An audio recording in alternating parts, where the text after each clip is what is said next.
हम लोग पढ़ेंगे निर्गमन उसका 27 अध्याय, निर्गमन 27 अध्याय और उसका 16 वचन। सिर्फ एक वचन पढ़ूंगा, सब लोग ध्यान से सुनना। निर्गमन 27 अध्याय 16 वचन।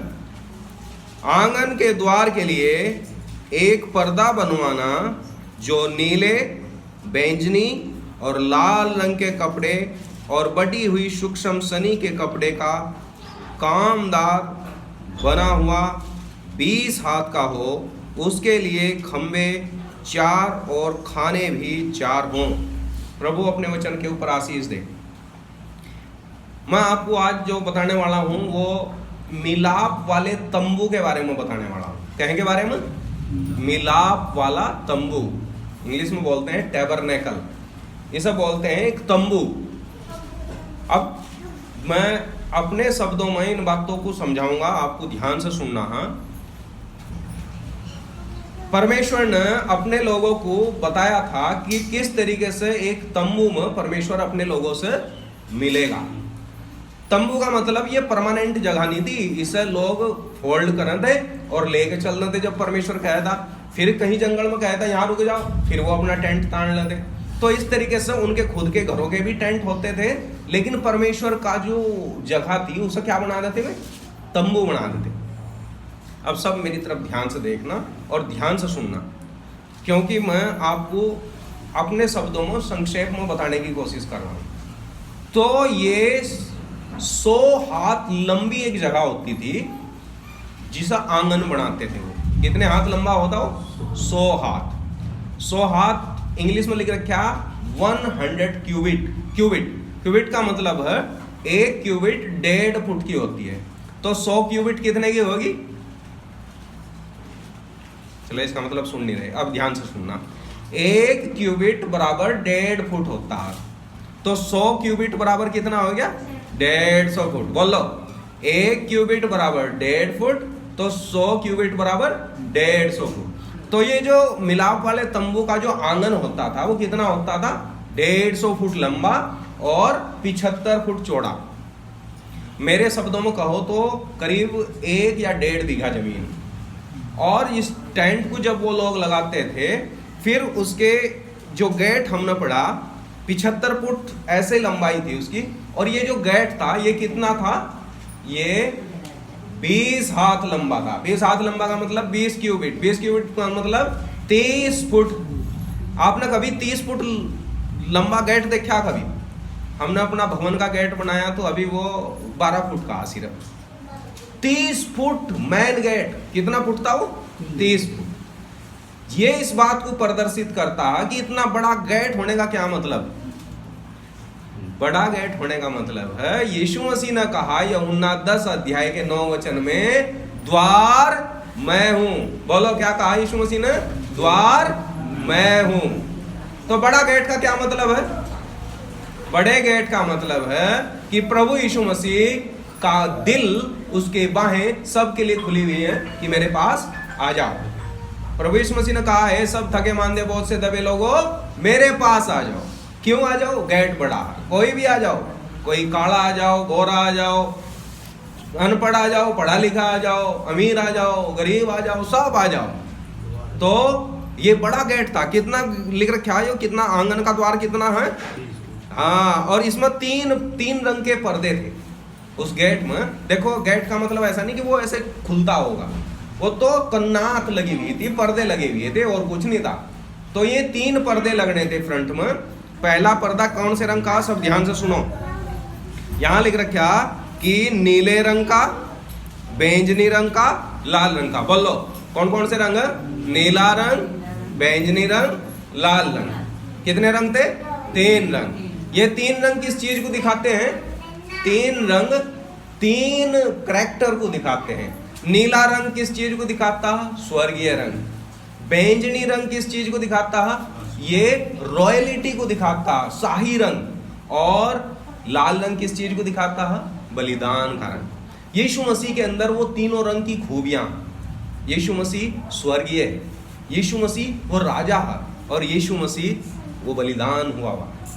तो सबसे बड़ा गेट है इस दुनिया में, ऐसा गेट नहीं है। वो गेट इस बात को प्रदर्शित करता है, मेरे भाई मेरे बहनों, हम कैसे ही क्यों ना, हमारा प्रभु के लिए द्वार खुले हुए हैं सबके लिए। तो बोलो यीशु मसीह की जय। ये गेट किस चीज को दिखाता है कि सबके लिए द्वार खुले हुए हैं। अब जैसे ही गेट से एंटर करेंगे तो वहां सबसे शुरू में एक बहुत बड़ी वेदी होती थी, लगभग 7.5 फुट लंबी। वह कहे की वेदी होती थी, वह ब्रोंजन आल्टर बोलते हैं, वह पित्तल की थी, पित्तल की। और ये इस चीज को दिखाता कि वहां इतना बड़ा जो आल्टर है, वो जो वेदी है, वहां पशु का बलिदान होता था। जैसे ही हम गेट से एंटर करेंगे, अब आप देखो, जैसे ही हम गेट से अंदर घुसेंगे तो क्या चीज दिखाई देगा? वो जगह दिखाई देगी जहां बलिदान होता। जैसे ही आप यीशु मसीह के पास आते हैं, ध्यान से सुनना, जैसे ही आप उस द्वार से अंदर प्रवेश करते हैं तो सबसे पहली चीज किस चीज का दर्शन होता है आपको? चंगाई का, भूत निकलने का नहीं। सबसे शुरू में हमारी आंखों के सामने गेट खुलते ही साथ जो सबसे बड़ी चीज नजर आती है वो है बलिदान। वहां बलिदान होता। ध्यान से सुनना, गेट कौन है? यीशु मसीह है। अब वहां बलिदान जो होता था, वो बलिदान कौन है? वो भी यीशु मसीह को प्रदर्शित करता। वहां बलिदान होता था और बाइबल में लिखा गया था कि तुम्हारा बलि पशु निर्दोष हो, निष्कलंक हो, नर हो, वो वहां बलिदान होता था, जो इस बात को रिप्रेजेंट करता है कि यीशु मसीह बहुत सुंदर हमारे लिए बलिदान बन गया। फिर बलिदान कौन करता था? वहां याजक या महायाजक होते थे। तो याजक और महायाजक किस चीज को रिप्रेजेंट करता? वो याजक और वो महायाजक भी स्वयं प्रभु यीशु मसीह है। तो वो महायाजक कौन है? वो भी यीशु मसीह है। बलिदान कौन है? वो भी यीशु मसीह है। ये गेट कौन है? ये गेट भी यीशु मसीह है। अब ये जो अंदर फिर वो टेंट लगाया गया होता था, जिसे हम तंबू बोलते हैं। तंबू के 2 हिस्से होते थे, मुझे बताओगे कोई अगर ध्यान हो, कितने हिस्से होते थे तंबू में? 2 हिस्से। एक हिस्से को क्या बोलते थे? पवित्र स्थान। बोलो क्या बोलते थे? पवित्र स्थान। फिर बीच में पर्दा होता था, दूसरे को क्या बोलते हैं? परम पवित्र स्थान। और इसके ऊपर जो था टेंट, जो के ऊपर वहाँ ये समझ लो कि उसके ऊपर 3 किस्म की, ऊपर जैसे यहाँ पर्दे लटकते हैं, वहाँ 3 किस्म की खाल ऐसे लटकी हुई थी। पहली खाल थी मेढ़े की खाल, फिर दूसरी खाल थी बकरों की बाल की खाल, और तीसरी थी सुइसों की। अब 3 किस्म की खाल से वो टेंट ढका गया था। जैसे ही कोई आदमी उस टेंट को देखेगा तो बाहर से कैसा लग नजर आएगा? अजीबो गरीब, रफ टफ सा, साधारण सा नजर आएगा।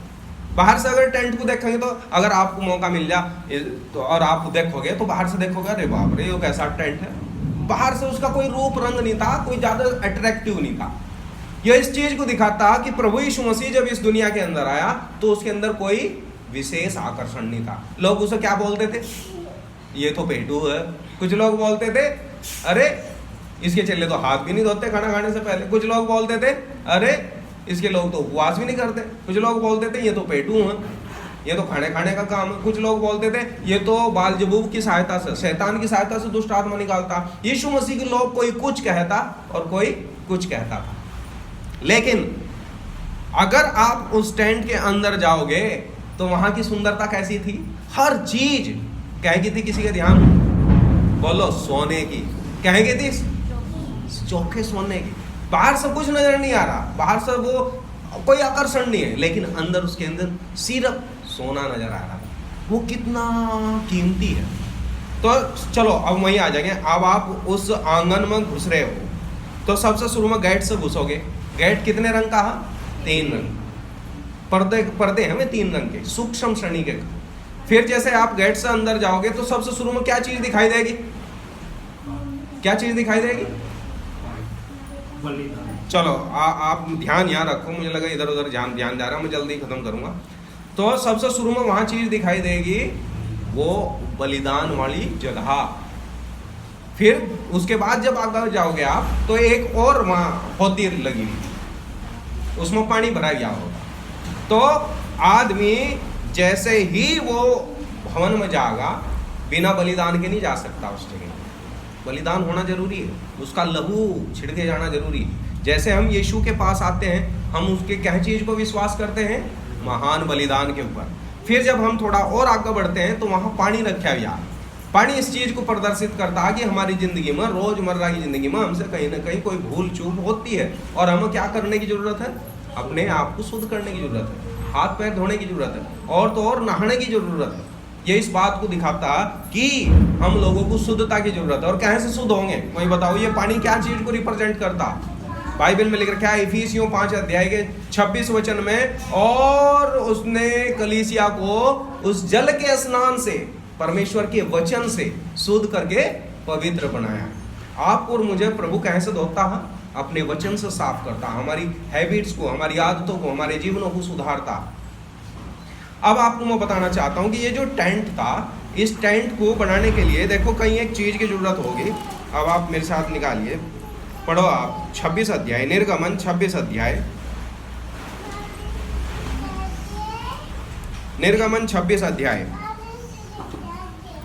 निर्गमन 26 अध्याय मैं पढ़ रहा हूं, सब ध्यान से सुनेंगे। बाकी निवास को खड़ा करने के लिए बबूल की लकड़ी के तख्ते बनवाना। एक एक तख्ते की लंबाई 10 हाथ और चौड़ाई 1.5 हाथ की हो।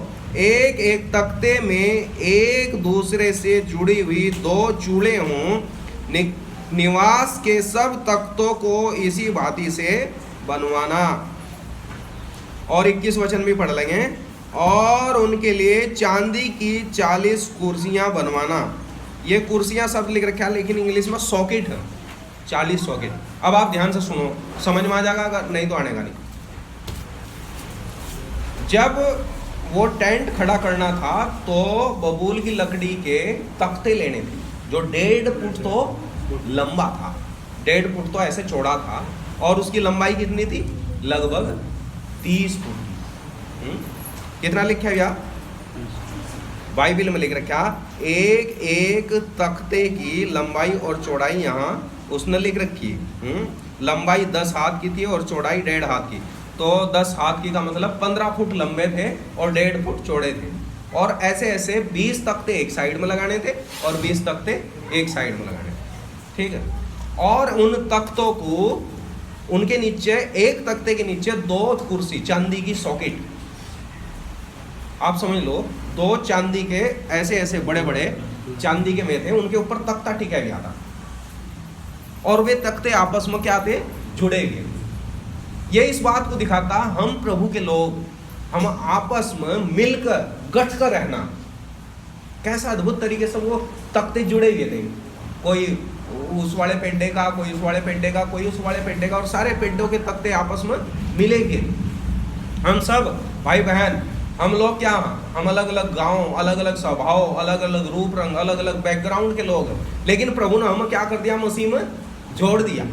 और बाइबल में लिख रखा इफिसियों 2 अध्याय में, और हम गठ कर, बिल्कुल गठ कर, एक दूसरे के साथ गठ कर उसका निवास स्थान होने के लिए बनाए जाते हैं। जुड़ गए हम, क्यों? क्योंकि वहां परमेश्वर का निवास स्थान।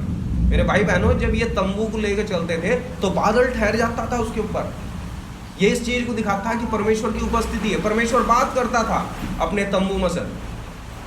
अब जो मेरा मुख्य विचार है वो मैं आपको बांटना चाहूंगा। और यहाँ लिख रखा कि ये जो थे, ये एक दूसरे से जुड़े हुए थे, और प्रभु हमारे जीवन से क्या चाहता है। अब आप पढ़िए, आप यूहन्ना उसका 17 अध्याय, 2-3 आयतें पढ़ेंगे फिर हम खत्म करेंगे। यूहन्ना उसका 17 अध्याय, यूहन्ना 17 अध्याय 21 वचन से पढ़ूंगा। यूहन्ना 17 अध्याय 21 वचन से मैं पढ़ना शुरू करूंगा, ध्यान से सुनना। यूहन्ना 17 अध्याय 21 से, कि वे सब एक हों, नोट कीजिए, मैं सब एक हूं, जैसा तू है पिता मुझ में है और मैं तुझ में हूँ, वैसे ही वे भी हम में हों, जिससे संसार विश्वास करे कि तू ही ने मुझे भेजा है। वह महिमा जो तूने मुझे दी है उन्हें दी है, कि वे वैसे ही एक हों जैसे हम एक हों। देखो, अगर हम 24 वचन तक पढ़ेंगे तो 21 वचन से 24 वचन तक प्रभु यीशु की प्रार्थना क्या थी? कि मैं आपस में एक हूं। आज की मुख्य शिक्षा ध्यान से सुनिएगा, अगर हम आपस में एक नहीं हैं, अगर हम जुड़ कर गट कर एक साथ नहीं रह रहे, तो हम परमेश्वर का निवास स्थान नहीं बन सकते। परमेश्वर ने आपको और मुझे अपना निवास स्थान होने के लिए चुना। परमेश्वर यहाँ निवास करना चाहता, अपने लोगों से मिलना चाहता। आप वो निवास स्थान हो आज के युग के। पुराने युग का निवास स्थान स्वयं यीशु मसीह था। हर चीज यीशु थी। गेट यीशु मसीह था, वो बलिदान यीशु मसीह था, वो याजक यीशु मसीह था, और वो पूरा टेंट वो यीशु मसीह था। हर चीज यीशु मसीह को रिप्रेजेंट करती। लेकिन आज यीशु मसीह की देह कौन है? आप और मैं। उसकी देह कौन है? ये मंडली। तो हम आपस में जुड़ कर और गट कर रहना। दूसरी बात यहाँ लिखा गया कि हर तख्ते के नीचे चांदी के 2-2 सॉकेट थे। अब आप देखो, अगर वो तख्ते सीधे धरती पर लगे हुए होते, आप कल्पना करो, अगर मैं तख्ते सीधे धरती पर लगे हुए होते तो इसका मतलब मैं जमीन से जुड़ जाते। लेकिन उनके बीच में चांदी का सॉकेट था, अर्थात जमीन से लगने से वो क्या कर रहा, उन्हें अलग कर रहा। ये इस बात को दिखाता आपका और मेरा जीवन वो इस जमीन के साथ जुड़ा हुआ न हो, आपका और मेरा जीवन इस धरती के साथ, इस संसार के साथ जुड़ा हुआ न हो, बल्कि आपका और मेरा जीवन इस संसार से अलग हो। बोलो यीशु मसीह की। हमारा जीवन इस संसार से अलग होना जरूरी, इस जमीन से अलग होना जरूरी, इन अर्थली चीजों से, इन फिजिकल चीजों से, इन संसार की चीजों से अलग होना जरूरी, क्योंकि प्रभु ने मुझे अलग होने के लिए चुना। लेकिन किस चीज से अलग करा उसने? वो चांदी का सॉकेट है, वो चांदी जैसी चीज, चांदी की कुर्सियां जिनके ऊपर वो तख्ता टिका गया, अर्थात इस बात को रिप्रेजेंट करता कि हम अलग करने वाली और कोई चीज नहीं है।